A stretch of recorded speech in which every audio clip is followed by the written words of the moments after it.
Hello dear students, I welcome you once again in the fourth part of the lecture based on Midnight Children by Salman Rushdie.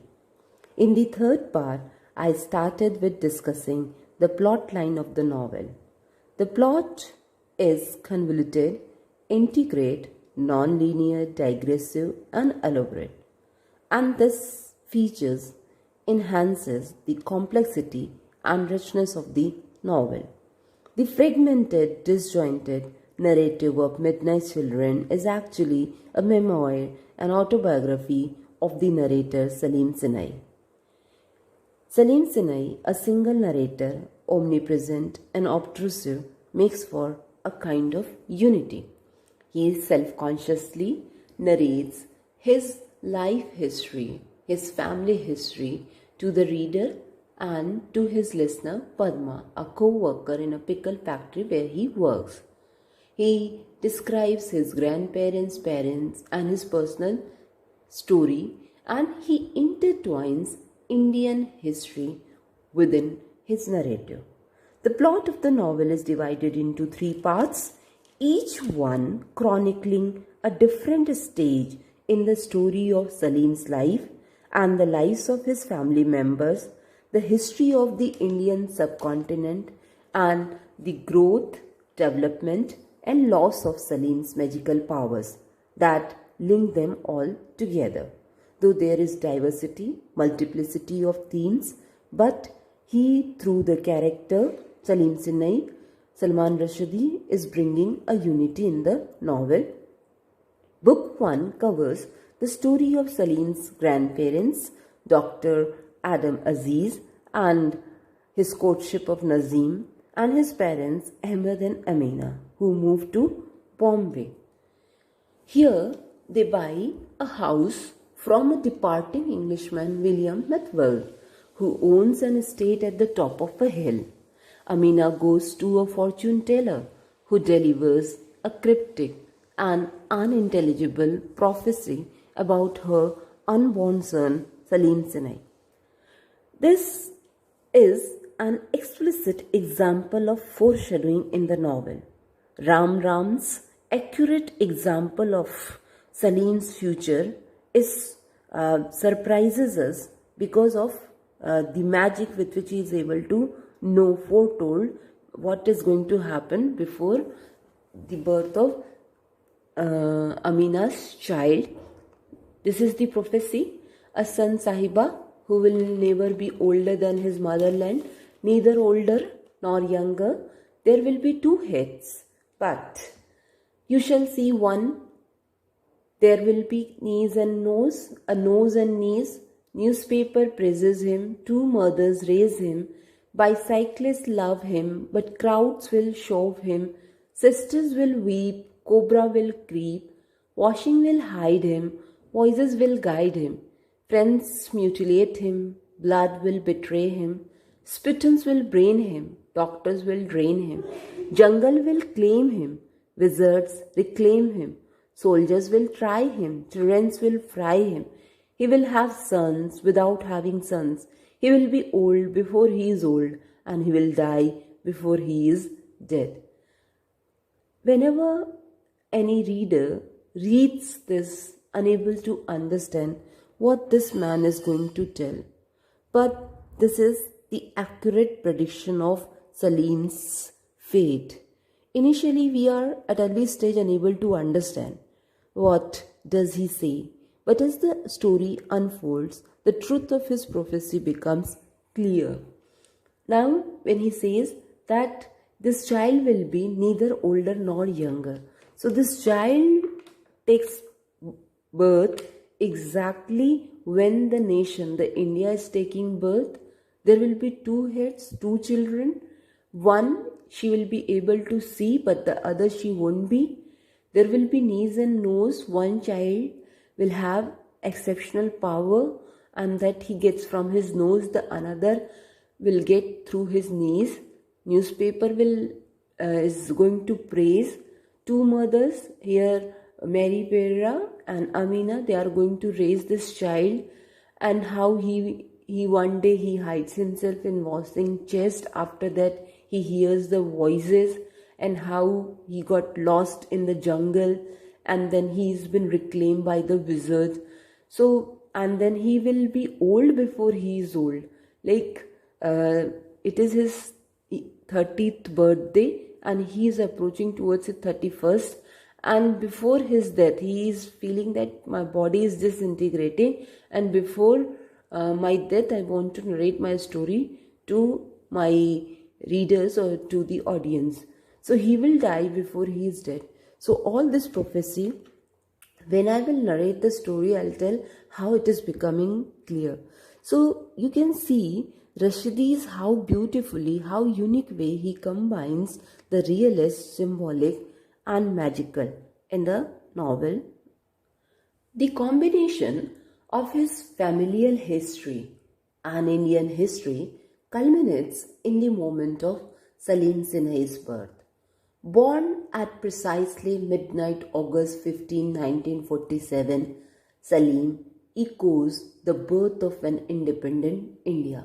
So in the prophecy it has been said, neither old nor young, which gained its independence from Great Britain at the same exact moment as Salim's birth.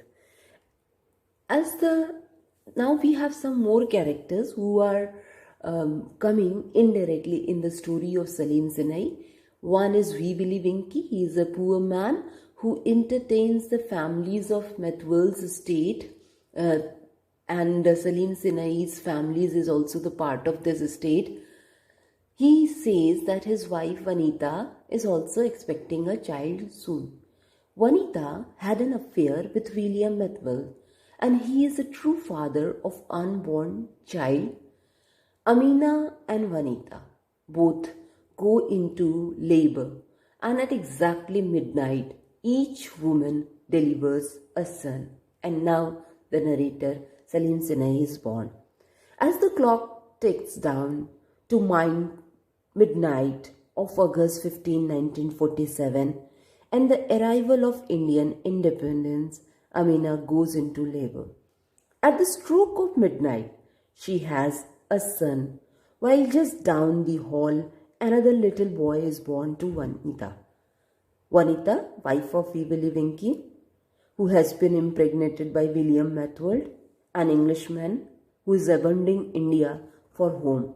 It is at this point that the narrative takes one of its most startling and significant turns.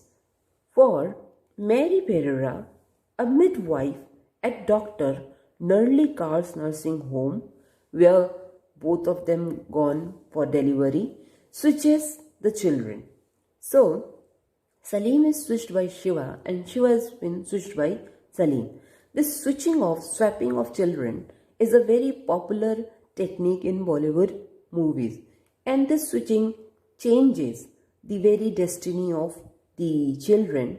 Mary is in love with a man, Joseph de Costa, a political radical, and she hopes to win his approval by combining the child of the privileged to a life of poverty while giving the child of poor Vanita a life of wealth and ease. Mary's swapping of babies and their destiny is her own private revolutionary act. Now, because of this, the very life history or the identity of Salim gets very confused. So he is a product of Hindu woman, British colonist. He is been brought up by a Muslim couple, Mumtaz and Ahmed, and also by Mary Pereira. Now, it is difficult to understand who Salim Sinai is, what is his identity. His multiple personality is actually a joint product of Hindu, Muslim and English influences. Salim Sinai is thus the biological child of Vanita who dies in childbirth, and he is the unwittingly adopted son of Ahmad and Amina and the subsequently presumed son of Willy Winky. He is a joint product, as in India, of Hindu, Muslim, and English influences. Now, that's why the identity of Salim Salai becomes a very complicated identity. A midwife, Mary Pereira, at the Nallikar's nursing home, is preoccupied with the thoughts of her radical socialist lover Joseph de Costa. Wanting to make him proud, she switches the name tags of the two newborn babies. This switch immediately complicates the ideas of inheritance, identity, and history within the novel. After perforated sheet, this is the second complicated image or identity crisis revealed. Driven by a sense of guilt, afterward, Mary Pereira becomes an ayah or nanny to Salim. Mary, the mother of Jesus, has always been a central figure in Christianity, a role model for mothers. Here in the text, Mary is a surrogate mother of Salim Sinai. In order to compensate for her crime, she decides her life to raising Salim. Salim's identity is switched at birth. As a result, he is raised by a prosperous family in Bombay, while his counterpart and future rival Shiva is raised in poverty. Newspaper praises him. This was the line in the prophecy of Ram Se. Because he was born at the exact moment India gains its independence, the praise heralds Salim's birth as hugely significant. The novel immediately connects Salim to India's new nationhood. The Prime Minister Jawaharlal Nehru writes to Salim after learning of his significant birth date. Dear baby Salim, my belated congratulations on the happy accident of your moment of birth.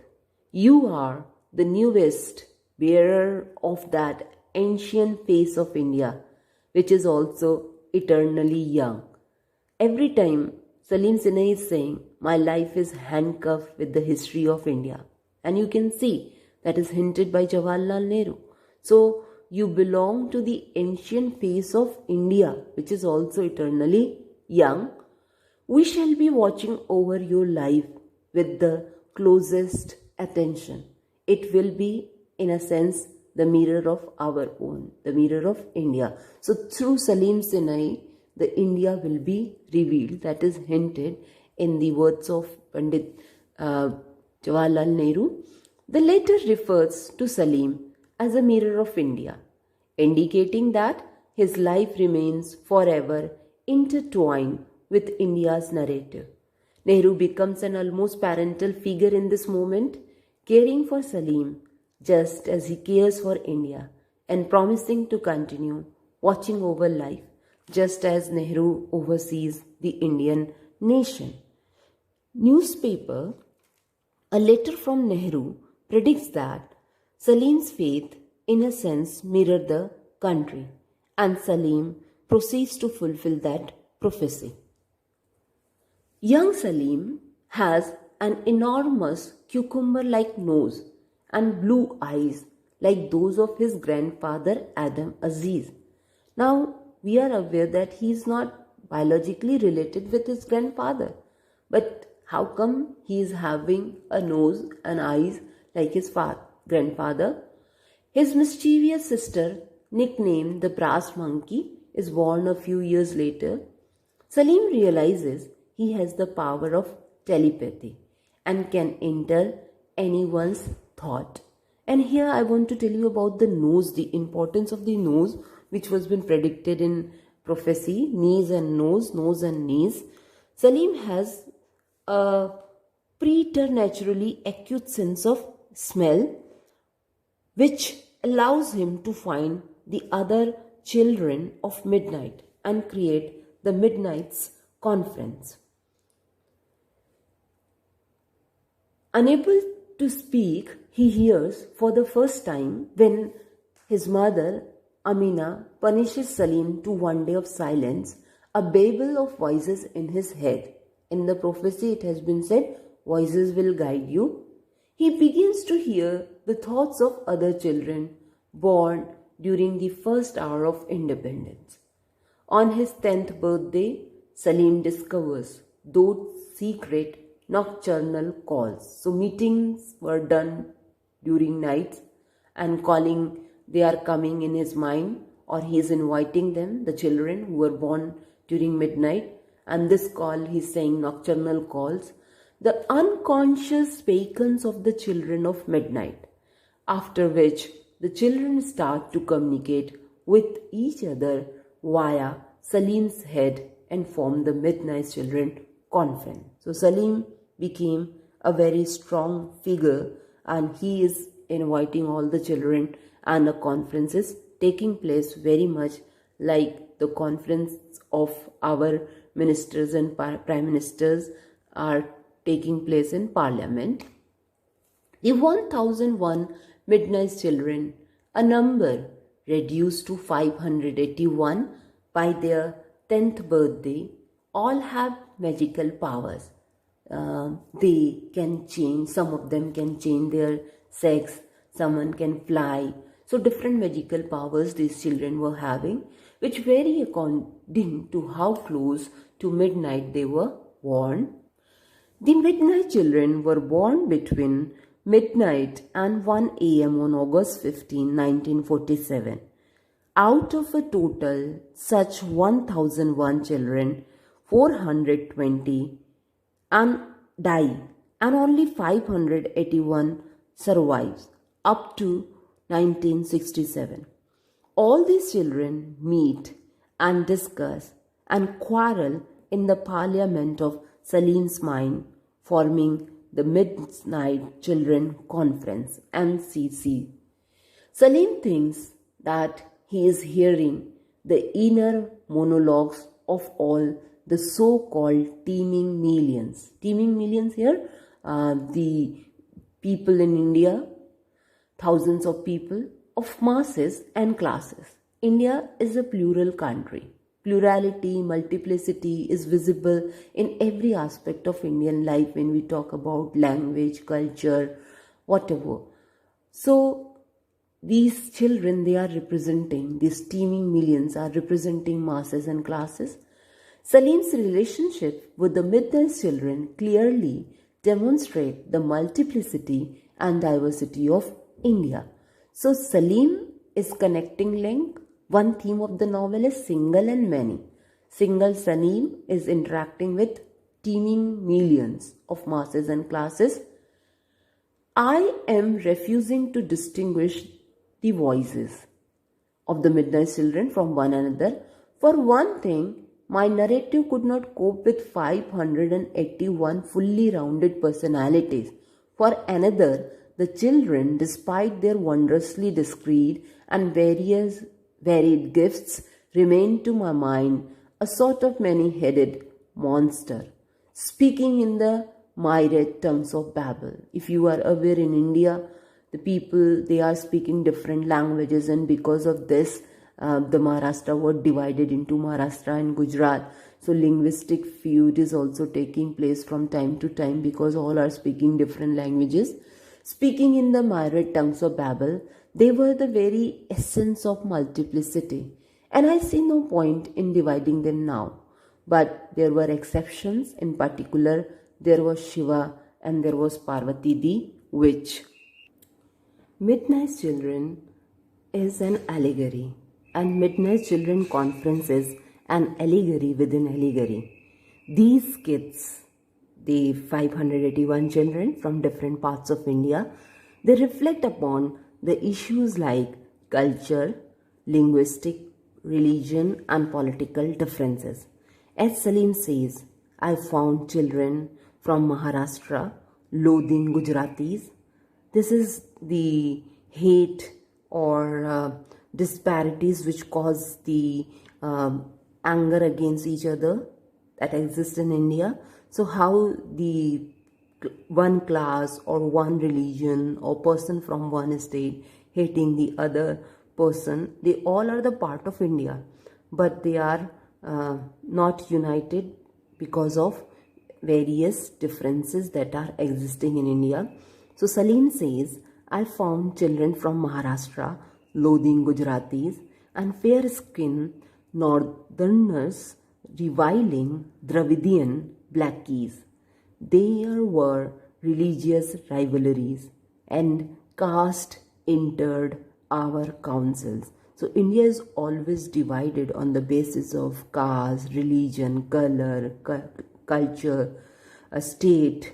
The rich children turned up their noses at being in such lovely company. The Brahmins began to feel uneasy at permitting even their thoughts to touch the thoughts of untouchables. So he is raising the problem of untouchability also here. While among the low born, the pressures of poverty and communism were becoming evident. Salim seeks to use this group as the way of uniting the fledgling diverse country. But it is very difficult to unite this diverse country, and it always ends in chaos and confusion. That happens also in the novel. He has to stop this conference. The conference, like the country, however, quickly falls apart under the influence of class, race, language, and political differences. It is also during these nightly meetings in Salim's mind he discovers his nemesis Shiva, the biological child of Salim's parents. So we meet the another character, Shiva. The Midnight Children's Conference that Salim convenes is, in its initial phase, a model for pluralism and a testimony to the potential power inherent within coexisting diversity, which is a natural and definite element of Indian culture. Salim discovers that Shiva, the boy with whom he was switched at birth, was born with a pair of enormous powerful knees and a gift for combat. Knees and nose. This was the prediction done by Ram say about the two children and symbolizing each boy's special power. Shiva is the story's antagonist and Salim Sinai's alter ego.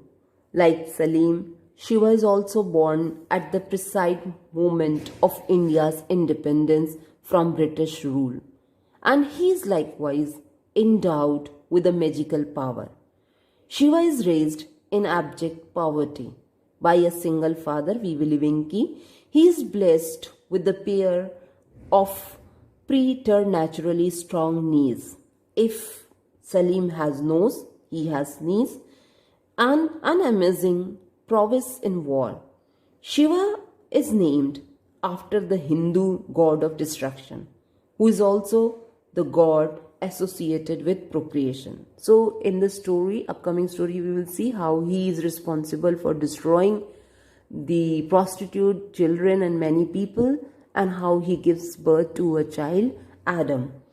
So the very name, like Mary, this Shiva or Ram say, if he is using Adam, using Salman Rushdie's is using all these names, so he is hinting, linking something through them, some mythology, some other characters. So that's why it complexes the text but brings a richness to the text. Shiva is a gifted warrior and therefore a foil for the more mild child Salim. Shiva represents the alternate side of India, poor Hindu. As a young child, he is the leader of a street gang and as possibly a murderer. Although he is a violent character, he is nonetheless a tragic figure, damaged and shaped by the forces of history and class. Shiva is suspected of killing a string of prostitutes with his powerful knees, while Salim uses his nose to discover the most decrepit prostitute in the city. Knees and nose, just like Shiva and Salim, destruction and creation, faith and humility are inextricably related. When one prays, one has to bend, and then kneeling is, while kneeling, the knees are touching, and then one bends, the nose also touches. So this shows the faith of the person. While doing namaz, when a Muslim does this thing, this shows his faith as well as his humility towards God. And then how the things are inextricably related. So one theme of this novel is destruction and creation. So these things are always happening in the world. Shiva represents destruction, and Shiva's child, which Adam by Parvati, is brought up or adopted by Salim. So Salim here creates a story. Salim here takes care of a child. So in this way he is doing the work of creation, and Shiva is responsible for destruction. Salim loses a portion of his finger in an accident and is rushed to the hospital, where his parents learn that according to Salim's blood type, he couldn't possibly be their biological son. And if you can remember the prophecy, it has been said, blood will betray him. And at this juncture, Mary confesses to having switched Salim and Shiva at birth. Many times, Mary is been haunted by the ghost of Joseph de Costa. Again, an example of magic realism. Ahmed, because of loss in his business, he now an alcoholic, grows violent with Amina, and he suspects that his wife has not forgotten her first husband Nader Khan, prompting her to take Salim and the brass monkey to Pakistan, where she moves in with Emerald, and a new life starts in Pakistan, and where the family faces a lot of problem, humiliation. 4 years later, after Ahmed suffers a heart failure, Amina and the children move back to Bombay. And you can see how the narrative is shifting from Pakistan to India, and then again back India to Pakistan, Pakistan to India. India goes to war with China. Salim's parents arranged to him to have an operation in which his chronically clogged sinuses are drained. After this operation, Salim finds that his telepathic powers are gone. Because of this operation, he lost his. In return, he gains an incredible sense of smell with which he can detect emotions. Salim's entire family moves to Pakistan after India's military loss to China.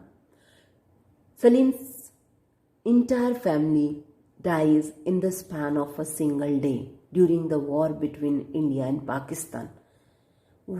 After losing everyone, he became so alienated. He kept on moving from one place to another place. He suffered a lot.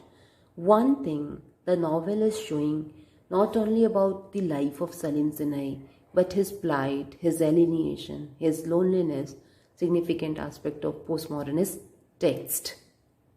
Most of the Salim's family are killed in the bombing, but miraculously Salim was saved. But he became unconscious during the bombing and loses his memory. So for the some time he is a different Salim. He is a Pakistani Salim. He is not an Indian. So if he is supporting in Pakistan war, so he is saving himself from deceiving India by telling that he has become unconscious or who has lost his memory. Salim is brained by a flying spittoon. This liberates him from his past, but it also means to lose one's identity. Losing memory means losing the past, but also losing one's identity. And in the prophecy, it has been said, the spittoons will brain him. During the India-Pakistan war, there were air raids, and in one of them, Salim gets hit in the head by his grandfather's silver spittoon, which erases his memory entirely. He finds himself conscripted into military service, and his keen sense of smell makes him an excellent tracker. While in the army, Salim helps quell the independence movement in Bangladesh. Because of amnesia, he works against Indian. So here he is using his amnesia as a pretext in going against of India. In Pakistan, Salim is put to work as a tracking dog during Pakistan's invasion of his eastern wing, which was to become Bangladesh. Seeking to escape the horrors of this war, Salim leads his 3 companions deep into the jungles of Sundarbans, where they quickly become lost. So he flees into the jungle with 3 of his fellow soldiers. After leaving the jungle, Salim finds Parvati the witch, one of the Midnight Children, who reminds him of his name and helps him escape back to India. He lives with her. He lives with her in the magician's ghetto and later decides to marry her. So in the prophecy, if you could remember, jungle will claim him. Wizards, here wizard referring Parvati the witch, reclaim him. Soldiers will try him, tyrants will fry him. When Salim encountered by the dangers, he's been saved by another Midnight Children, Parvati the witch. Now Parvati, if you could remember, consort of Lord Shiva, such a respectful name, and how he is making fun of this, calling her the witch. Using her magic, Parvati renders Salim invisible and smuggles him back into India, where he goes to live with Parvati in the magician's ghetto of New Delhi. The escape of Salim Sinai in a magical basket can be connected with Shivaji's historic escape from Agra in a basket, and how Salman Rushdie is connecting the links. I think the Indian readers who are very well aware with many stories which is hinted and directed through it, they really, when they find it, they are able to decode it, they enjoy the text. Disappointed that Salim will not marry her, Parvati the witch has an affair with Shiva, now a famous war hero. Parvati the witch, a real witch, and like Salim, one of the children born at the moment of India's independence. Parvati is Salim's closet ally as a child and later becomes his wife.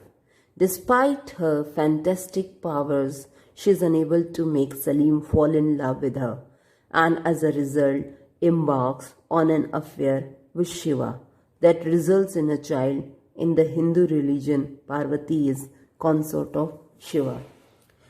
Why Salim fails to love Parvati?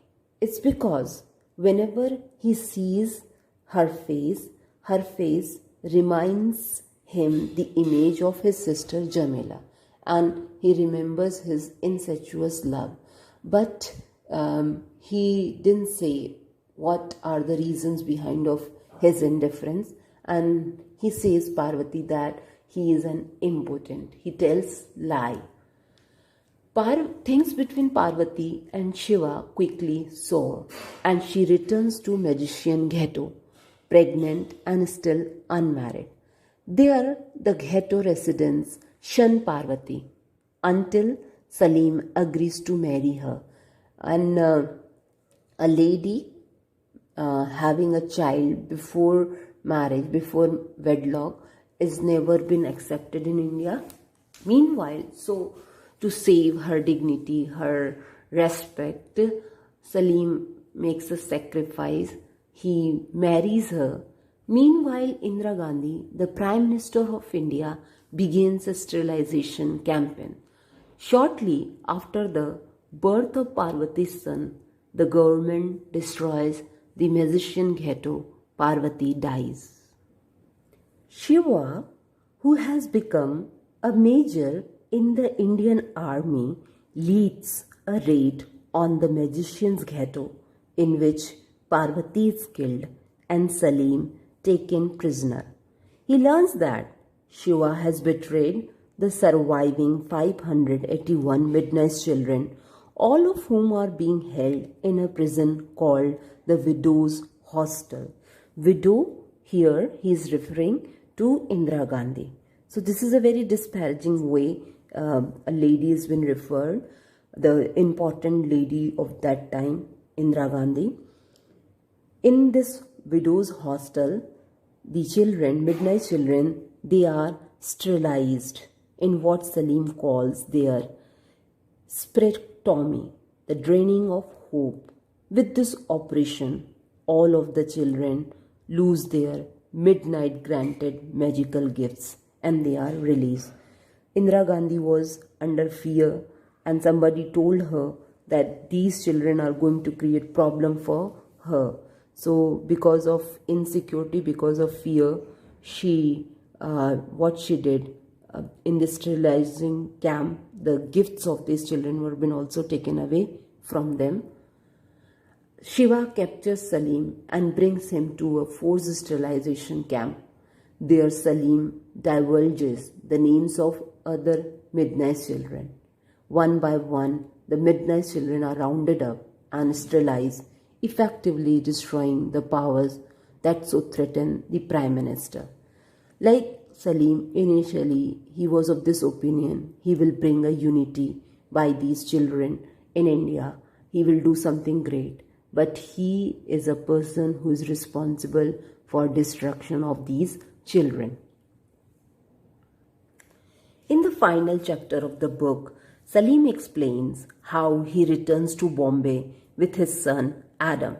So the story begins with Adam Aziz, the first man created by God, and ends with Adam. Salim returns to Bombay with his son and finds his old ayah, Mary, who now owns a pickle factory. Salim narrates the event of his life up to the very moment in which the narration takes place, as he explains how he came to the pickle factory, met Padma, and became the pickle factory manager. The novel brings a tension between forces of destruction and creation. Salim, who wants to create a story, who wants to create the world, but has been destroyed. The tension between knees and nose, destruction and creation, is brought to a symbolic conclusion by Salim's decision to raise the son of his enemy, Adam. Salim's adoption of Shiva's son is an act of unity and love, one that has the ability to unmake all of the damage of the past and create a new future. Adam isn't blessed with enormous knees or an enormous nose, but something utterly new ears, thereby further signaling the conclusion of rivalry and tension between knees and nose. So, if you can remember, Lord Ganesha, the child of Goddess Parvati, and Lord Shiva is having long ears. So, how he is connecting and disconnecting, creating links, Salman Rushdie, it's in a very fantastic and arresting way. Indira Gandhi loses the first election she holds after emergency. Salim decides to marry Padma, whom he meets on his visit to Bombay, his steadfast lover and listener, on his 31st birthday, which falls on the 31st anniversary of India's independence. Salim prophesies that he will die on that day, disintegrating into millions of specks of dust. The novel concludes in two modes, both hopeful and despairing. On the one hand, Salim hopes that his son, who has finally, after 3 years, said his first word, abracadabra, will carry on the act of narration and memory begun by Salim. On the other hand, Salim foresees for himself only dissolution and destruction. Throughout the narrative, he has been hinting at the cracks that he finds in his body, claiming that he is falling apart. Having reached the end of his story, the effort of telling it has apparently left him drained of all energy and hope, and he can look forward now to a future in which the cracks will spread, finally reducing him to specks of voiceless dust. So, as it has been depicted in prophecy becomes true, quote, he will have sons without having sons. He will be old before he is old, and he will die before he is dead. The major conflict in the novel is the battle between Salim, who represents creation, and his arch-rival Shiva, who represents destruction. Encapsulates the major conflicts of the novel. This is also the one theme of the novel. The battle between Salim and Shiva reflects the ancient mythological battle between the creative and destructive forces in the world. Salim, as the narrator of Midnight Children, is responsible for creating the world we as readers are engaged in. He represents Brahma, the god of creation. What Salim creates, however, is not life, but a story. By delivering Salim into the hands of the widow, Shiva is responsible for the destruction of the Midnight Children. And yet by fathering Adam and hundreds of other children, he ensures the continuation of their legacy. Rising action, the birth of Parvati and Shiva's son, which occurs at the same moment that Prime Minister Indira Gandhi declares a state of emergency. Climax, Shiva and the army's destruction of the magician's ghetto, where Salim has been living with his wife and her son. Falling action, after his home is destroyed and his wife is killed, Salim is taken to the widow's hostel where he and the rest of the Midnight Children are sterilized. I want to conclude this session with the quote of Salim Sinai, who this occurs in the 3rd chapter, where he's very confused and he's just talking about his identity. Who, what am I? My answer, I am the sum total of everything that went before me. Of all I have been seen done, of everything done to me. I am everyone, everything whose being in the world was affected by mine. I am anything that happens after I have gone, which would not have happened if I had not come. Nor am I particularly exceptional in this matter. Each I, every one of the now 600 million plus of us, here he is mentioning about India, the population of India, contains a similar multitude. So, in every one, the multitudes all India comprises. I repeat for the last time, to understand me, you will have to swallow a world. So, to understand Salim, you need to understand Salim's India. Thank you for your patience listening. I look forward to see you in the next session.